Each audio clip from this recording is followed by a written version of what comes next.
देखिए भरत, अगर मोटा मोटी देखा जाए, ये एक परसेप्शन भी है, लोग जानते भी हैं कि अगर कम प्रतिशत वोट पड़ता है तो इसका नुकसान सत्ताधारी दल को होता है। मोटा हम्म। मोटी ये आकलन हम लोगों का रहता है। हम्म। और अगर आप इसको तमाम सारी चीजों को शुरू से आखिर तक देखें, प्रथम चरण द्वितीय चरण को देखें, हम्म। इसमें सारी चीजें ऐसी हैं कि अब प्रधानमंत्री रोज नई नई चीजें बदल रहे हैं, रोज नए नए जुमले ला रहे हैं, तो प्रधानमंत्री जी को लोग उस हिसाब से सीरियस ले नहीं रहे। अब बताइए, आज उन्होंने बंगाल में कह दिया कि मैं शायद यहीं पैदा हुआ था पहले, अगर इस बार अच्छा नहीं हुआ क्या, चलो अगली बार हो जाऊंगा। तो क्या प्रधानमंत्री के लैंग्वेज है? वो तेजस्वी मछली खा रहे हैं, वो कांग्रेस वाले आएंगे आपका मंगलसूत्र ले जाएंगे। प्रधानमंत्री जी अपनी पिछले 10 सालों की जो उपलब्धियां हैं वो गिना नहीं रहे। अब वो उनको इतना कॉन्फिडेंस है कि 400 आएंगी 5 साल में, आगे आप क्या करेंगे 5 साल में, वो रोड मैप दे नहीं रहे। मुझे लगता है कि ये 2-3 गलतियां भारतीय जनता पार्टी ने करी है जो उनको भुगतनी पड़ रही है। पहला, आपने 400 पार का नारा दिया, ओवर कॉन्फिडेंस दिखाया और लोगों के दिमाग में ये आ गया कि 400 पार आ रहे हैं। इसके बाद जो मैंने कई बार आपको बताया कि इंटरनल भी इससे जो सिस्टम इनका है, चाहे वो आरएसएस हो चाहे दूसरे लोग हो, वो भी इनसे खपा है कि आप मोदी की गारंटी दे रहे हैं, मोदी की गारंटी। भाजपा की गारंटी क्यों नहीं है? ये कमल की गारंटी क्यों नहीं है? मोदी की गारंटी क्यों है? तो इससे कहीं ना कहीं बाहर वालों को तो आप छोड़ दीजिए, विपक्ष को, जो पक्ष वाले लोग भी हैं इंटरनली, वो भी कहीं ना कहीं इस चीज को लेके खपा है।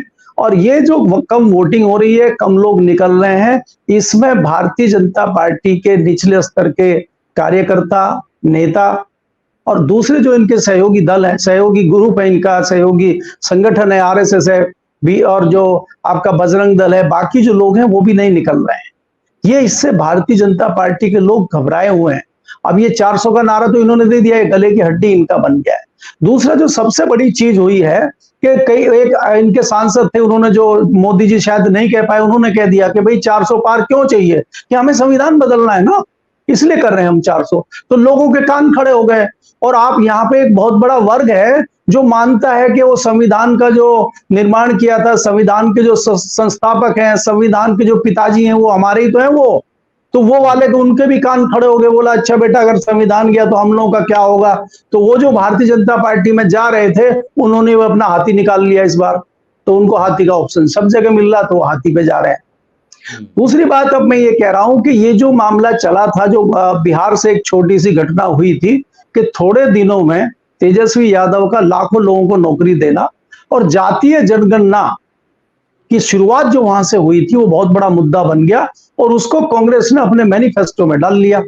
और इसके अलावा भी 4-5 चीजें ऐसी कांग्रेस ने डाल ली जो ज्वलंत मुद्दे थे, उनको कांग्रेस ने अपने मैनिफेस्टो में डाल दिया।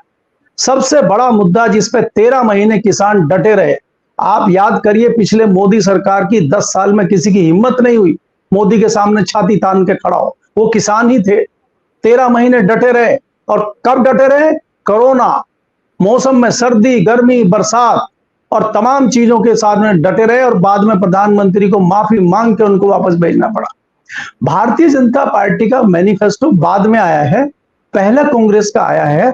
अगर कांग्रेस कहती है कि हम आपको एमएसपी देंगे, तो उसका कोई जवाब देना चाहिए ना अपने मैनिफेस्टो में। भारतीय जनता पार्टी को क्यों नहीं दिया? आपकी नीयत ठीक नहीं है किसानों के लिए। कांग्रेस ने कहा कि हम अग्निवीर जो योजना है, हम ये अग्निवीर योजना को वापस लेंगे और भर्तियां पुराने तरीके से होंगी।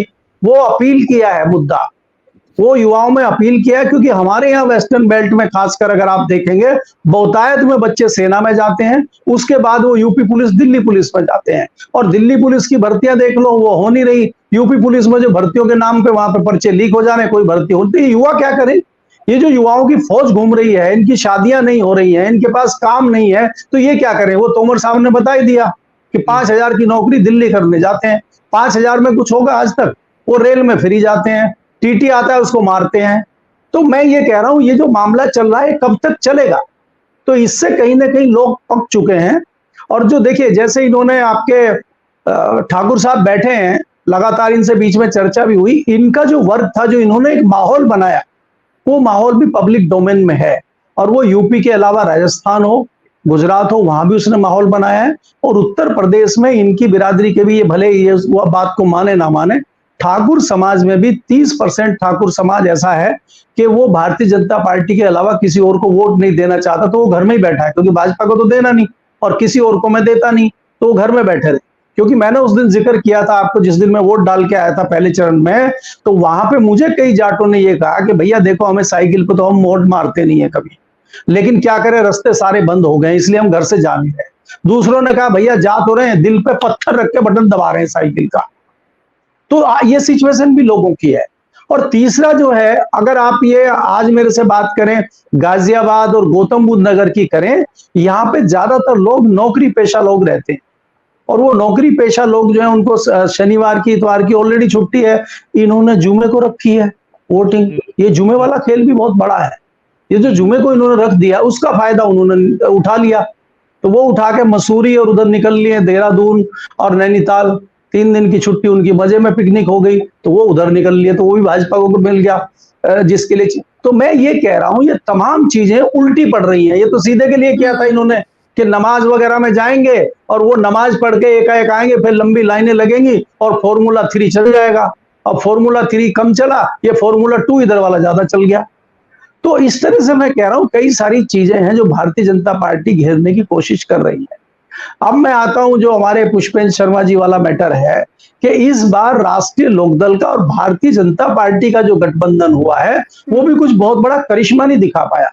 और ये समझ में आ चुका आम आदमी के, मेरे तो पहले ही दिन में समझ में आ गया था, लेकिन अभी आम आदमी के समझ में धरातल पे भी आ गया है कि ये कुछ मामला और है, ये सहमति नहीं है, ये कुछ जैसे हाईजैक कर रखा हो उस टाइप का है। जैसे आप किसी को जबरदस्ती उठा के अपनी गाड़ी में बिठा लें और ठाकुर साहब उसको पीछे नीचे लेवाल लगा दे, वो गाड़ी में बैठा हाथ हिलाता जा रहा है और लोग समझ रहे हैं ठाकुर साहब के साथ है आदमी है, लेकिन वो ठाकुर साहब के साथ नहीं है, वो जो नीचे लगा हुआ है वो उसके साथ है। तो ये स्थिति लोगों को समझ में आ गई है धरातल पे। और आज एक जुमला बहुत बढ़िया चला है बागपत में, मैं आपको बताऊं, कई लोगों ने ये कहा कि भैया यहाँ पे इशारा ये कर दिया था जयंत चौधरी ने मुजफ्फरनगर में कि भाई संजीव बालियान को नहीं जिताना है, चौधरी अजीत सिंह की हार का बदला लेना है, तो इसलिए वो जो है आरएलडी वाले लोग निष्क्रिय हैं। तो आज भारतीय जनता पार्टी वालों ने कर दिया वो कि भैया यहाँ इशारा ये हो गया है कि जयंत चौधरी की पार्टी के जो राजकुमार सांगवान है उनको सहयोग नहीं करना है, क्योंकि इन्होंने हमारा मुजफ्फरनगर पर नुकसान किया था। तो ये भी कुछ ना कुछ जुमलेबाजी दिन भर चलती रही, तो लोग भरोसे नहीं निकल रहे और बहुत कम वोटिंग हुआ। मथुरा और मेरठ में इसका उल्टा हुआ है। आरएलडी वालों ने कहा कि मथुरा में इन्होंने जयंत चौधरी को हेमा मालिनी ने एक बार हराया, फिर जो है वो जो इनके अध्यक्ष साहब है, उपाध्यक्ष साहब, उन्होंने कहा कि हमको घास नहीं डाल रहे हैं। मथुरा और मेरठ दोनों सीटों पर यही हाल है, उन्होंने अपने मुंह से कबूल किया। उनका बयान। आप ये तो अब भरत जी ये तो बताओ, आप जो जयंत चौधरी और उनकी पत्नी चारू चौधरी वहां वोट डालने गए थे मथुरा में, तो नलका तो इस बार था नहीं, तो बटन कौन सा दबा होगा आज, ये भी तो सोचो ना। क्योंकि वहां तो ठाकुर साहब थे नहीं पीछे अड़ाने वाले, तो वहां बटन भी तो सोचो ना कि उन्होंने दोनों ने बटन किसको दबाया होगा, इस पर भी थोड़ा दिमाग लगाइए। वहां कोई देख तो रहा नहीं है, तो बटन तो आप दबाएंगे अपनी मर्जी से, तो वहां कैसे बटन दबा होगा। मथुरा की सीट पे इस बार विपक्ष को कोई बहुत अच्छा कैंडिडेट, बहुत अच्छी स्ट्रेटजी नहीं बनी, नहीं तो मथुरा की सीट इस बार जीती जा सकती थी। अगर वहां इस बार आरएलडी होती तो कड़ी टक्कर देती, और मुझे बिल्कुल विश्वास है कि इस बार आरएलडी मथुरा पे जीतती, क्योंकि ये 2014 और 2019 का चुनाव नहीं है, ये चुनाव बिल्कुल अलग है। मेरठ जैसी सीट भारतीय जनता पार्टी के हाथ से निकल जाए शहर की, ये छोटी बात नहीं है। और आपको गाजियाबाद जैसी, गौतम बुद्ध जैसी नगर पर पसीने आ जाएं भारतीय जनता पार्टी को, ये छोटी बात नहीं है। अलीगढ़ जैसी सीट हाथ से निकल जाए भारतीय जनता पार्टी के, जहां पर इतने लंबे समय से कब्जा भारतीय जनता पार्टी का है, ये छोटी बात नहीं। जो पिछली 8 सीटें थी उसमें से 3 भाजपा के पास थी, लेकिन ये जो 8 सीटों पर आज मतदान हुआ है, ये 7 सीटें भाजपा के पास थी, सिर्फ अमरोहा को छोड़ के। और इस बार तो अमरोहा पर भी हम भारतीय जनता पार्टी को मान के चल रहे थे कि अमरोहा की सीट सबसे आसान सीट है भारतीय जनता पार्टी की, लेकिन 2 दिन पहले ऐसा पाला बदला, ऐसी वहां पे पंचायत हुई, मुसलमानों में भी पंचायत हो गई। इन्होंने, ठाकुरों ने ऐसा सिखा दिया लोगों को कि पंचायतें करो, सब पंचायतें कर रहे, मुसलमानों की भी पंचायत हो गई कि कोई बंटने की जरूरत नहीं है। और दानिश जैसा भी है यही भाजपा को हरा रहा है, अगर इसको नहीं दोगे तो भाजपा जीत जाए। और भाजपा वाले जो वहां पे कैंडिडेट हैं वो उड़न खटोले वाले हैं, अमरेला से उतरे हुए हैं, उनको धन पशु बताते हैं वहां पे लोग, कि धन पशु आ गए हैं, ये इनसे धन का दोहन करो, बाकी इनका कोई काम नहीं, और ये आएंगे भी नहीं फिर जीत के। जो दिल्ली में रहते हैं, दिल्ली में उनका व्यापार है, दिल्ली में उनका काम है, और अपना दिल्ली से पार्लियामेंट आएंगे, घर जाएंगे, और हेलीकॉप्टर से कभी अमरोहा, हापुड़ और वो गंगा के किनारे घूम के चले जाएंगे, और हो गया गजरोला में घूम कर। गजरोला में एक रेस्टोरेंट है, बहुत अच्छा होटल है, वहीं आते हैं, वहीं मीटिंग करी और दावत पानी किया, हाँ भाई हो गया, चलो निकल लिए। ये वहां चलता रहता है। तो इसलिए लोगों ने इस बार मन बनाया है, तो मुझे लगता है कि दानिश अली की शायद किस्मत दोबारा खुल जाए। हालांकि ऐसा नहीं है, दानिश का भी वहां पे एक विरोध है, क्योंकि दानिश ने भी कोई कमी नहीं छोड़ी है पिछले 5 साल में। अगर कोई अच्छा व्यक्ति होता और वहां जड़ों में जुड़ा रहता, ये मैं दुर्भाग्य मानता हूं अमरोहा का।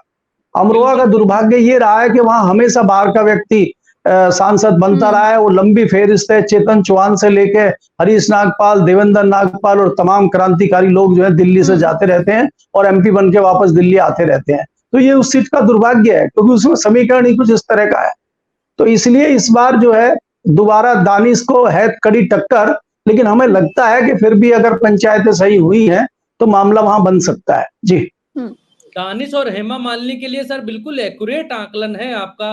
मथुरा में बच्चा बच्चा ये कह रहा है, मथुरा में हमारे तमाम सारे दोस्त और रिश्तेदार रहते हैं, उनसे फोन करके हम लोग पूछते हैं तो कहते हैं कि देना तो नहीं चाहते, हेमा मालिनी आती तो कभी है नहीं, लेकिन दे किसको भैया, दिक्कत तो ये है कि दे किसको।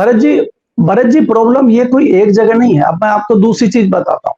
जैसे कि मैंने जिक्र किया ठाकुर समाज का, ये इनकी मजबूरी है और दुखी है ये, कि हम भाजपा के अलावा किसी को देते नहीं है, भाजपा को देने तो क्या करें, तो घर बैठे। ऐसा ही जाटों में भी कुछ फीसदी वोट है कि वो साइकिल पे आराम से जाना नहीं चाहता। दूसरा, जो दलित वोट है, मायावती का जो मामला चल रहा है, मायावती का जो वोट देखेंगे आप कि इस बार ये हुआ कि 400 के पार आएगा तो संविधान खतरे में है। मायावती का भी वोटर है जो भारतीय जनता पार्टी को गया था पिछले चुनाव में, और वो इस बार खाली देखिए, कई जगह जहां मायावती ने किसी मुस्लिम उम्मीदवार को खड़ा किया है, मुस्लिम वहां नहीं मिल रहा है मुस्लिम उम्मीदवार को, वो दूसरे उम्मीदवार को जा रहा है। लेकिन जो नीचे वाला मायावती का कोर वोट है वो हाथी पे जा रहा है। ये समीकरण भी अजीब इस बार है, क्योंकि उसको अपना, और ये नुकसान किसका हो रहा है, तो ये तो अल्टीमेटली नुकसान भारतीय जनता पार्टी का हुआ ना। तो ये मायावती कई जगह जो इस तरह की चीजें कर रही है, ये मोटा नुकसान भारतीय जनता पार्टी को हो रहा है मायावती से। और मायावती का कोई फोकस नहीं है इस चुनाव पे मेरी नजर में।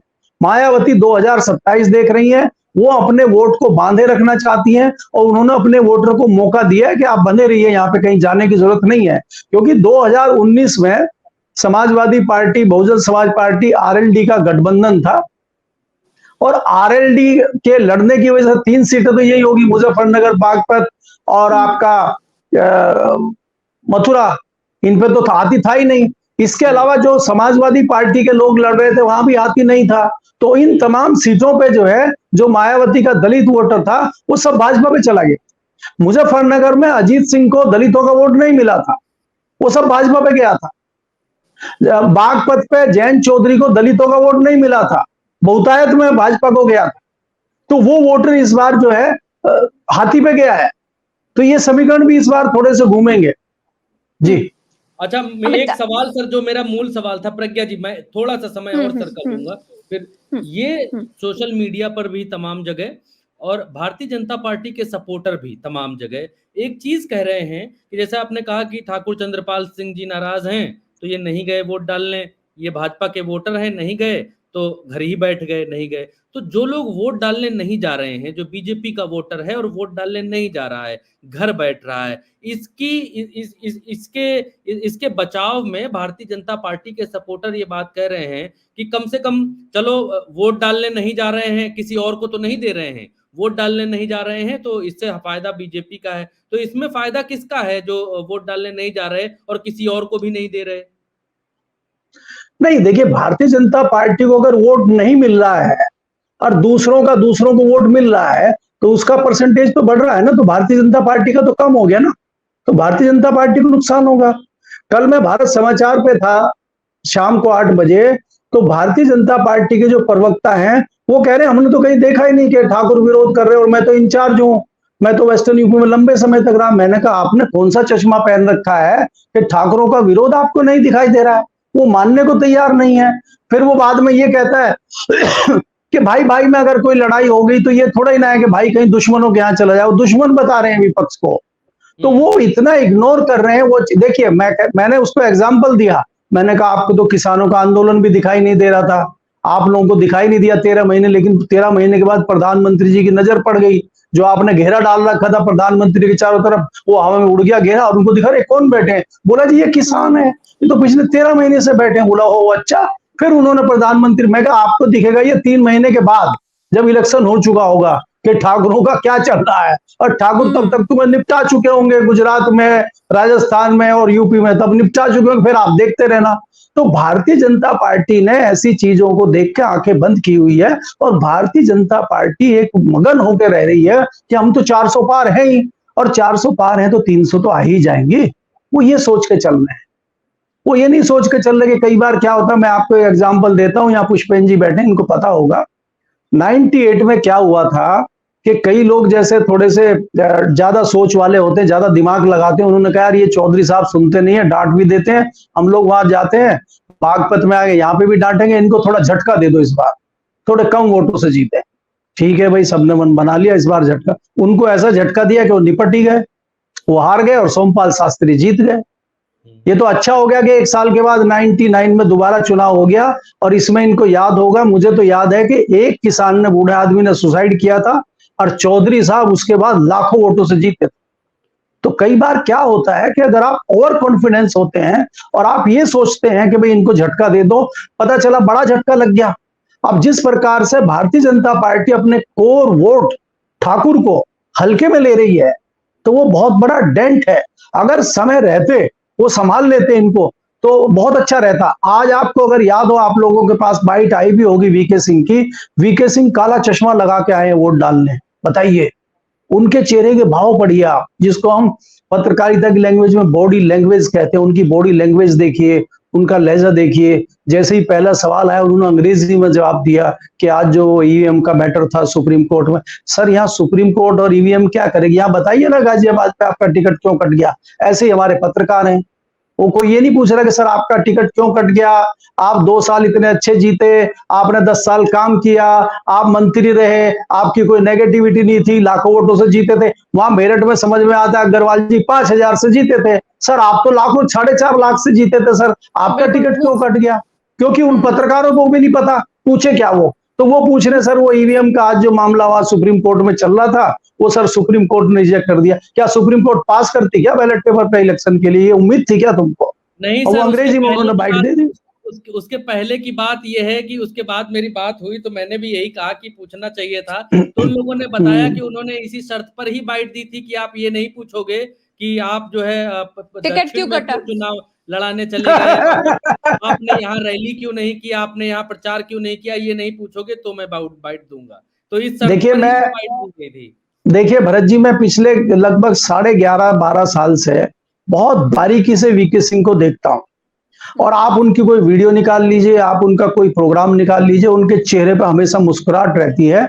और वो बहुत कम, मैंने चश्मा, मुझे याद नहीं आता कि मैंने उनको चश्मा पहने हुए देखा हो। आज हस्बैंड वाइफ ऐसे काला चश्मा पहन के आए थे कि जैसे किसी मातम पे नहीं जाते मुंबई वाले हीरो हीरोइन, जब किसी की डेथ हो जाती है तो वहां हीरो हीरोइन सफेद कपड़े बिल्कुल पहन के और काला चश्मा पहन के जाते ताकि इनके आंसू किसी को दिखे ना। तो ये मतलब क्या है, ये क्या जताता है वीके सिंह को। मैं फिर वही आता हूं, जैसे जयंत चौधरी ने बटन दबाया कहीं गलती से कोई दूसरा बटन इनसे भी तो नहीं दब गया होगा आज। भैया इस चीज का कैसे करोगे। ये जो चीजें इंटरनल हो रही हैं भारतीय, देखिए मैं आपको भरत जी बहुत सीरियस बात बता रहा हूं, मेरे बड़े अच्छे संपर्क कई जगह आरएसएस और बीजेपी में हैं। जब वो ये कहते हैं कि भैया देखिए हम ऑफ द रिकॉर्ड आपको बताएंगे, आप बदमाश आदमी हो, चैनल पे कई बार बोल देते हो, तो उन्होंने बहुत कॉन्फिडेंस में ये बताया कि हम काम करना नहीं चाहते। तो हमने, किसी ने बहाना कोरोना का बना लिया, किसी ने बुखार का बना लिया, किसी ने डेंगू का बना लिया, और जो जिनको ये लग रहा था कि काम करना है, हम रुक नहीं सकते, तो उन्होंने पड़ोसी जिले में अपना ट्रांसफर करा लिया कि हम वहां देख लेंगे, वहां कर लेंगे, लेकिन यहां तो बिल्कुल नहीं करें। इतने चिड़े हुए हैं लोग, 10-10 साल से, 5-5 साल से सांसद है, वो आपको कुछ समझ ही नहीं रहा। और आरएसएस के लोगों को क्या चाहिए, वो तनख्वाह थोड़ी लेते हैं, उनको सम्मान चाहिए होता है, वो ये दे नहीं रहे आजकल के, क्योंकि वो आए ऊपर से। अब हेमंत तो भी शर्मा किसी आरएसएस के आदमी को समझेंगे, हमारे संजीव बालियान किसी को समझते हैं, उनके फोन पे अमित शाह रहते हैं। अब अमित शाह से जो नीचे वाले लोग हैं वो सब बेकार हैं उनके लिए। मोदी जी का फोन आ जाए तो उसको अटेंड कर सकते हैं वो, क्योंकि वो अमित शाह से ऊपर है। अब अमित शाह जी के पास, अमित शाह के बाद तो मोदी जी का तो आएगा नहीं, तो अमित शाह लगातार उनकी लाइन पे, तो वो नीचे समझ ही नहीं रहे किसी को। उन्होंने तो लक्ष्मीकांत वाजपेयी को नहीं समझा, उसको घर रिटायर करके भेज दिया आपको। किस दिन ऑफ द रिकॉर्ड पूछोगे उनकी कहानी बताएंगे लक्ष्मीनारायण जी की। वो तो भाई 12, 13, 14 में अध्यक्ष थे भारतीय जनता पार्टी के यूपी में। अगर ये भारतीय जनता पार्टी की सरकार लाने का श्रेय किसी को जाता है तो वो तो मेरठ की लक्ष्मी नारायण है, लक्ष्मीकांत वाजपेयी है वो तो उनका उनका क्या हासिल हुआ है? बड़ी मुश्किल से विचारों को गिड़गिड़ाने के बाद राज्यसभा पिछले दिनों मिली है, नहीं तो क्या मिला उनको पिछले 10 साल में बताइए? मलाई खा गए दूसरे लोग। तो ये तमाम कहानियां भारतीय जनता पार्टी की हैं और ये बहुत हो गया है 10 साल में, लोग पक चुके हैं। बाहर के लोग तो पक ही गए, अंदर वाले भी पक गए।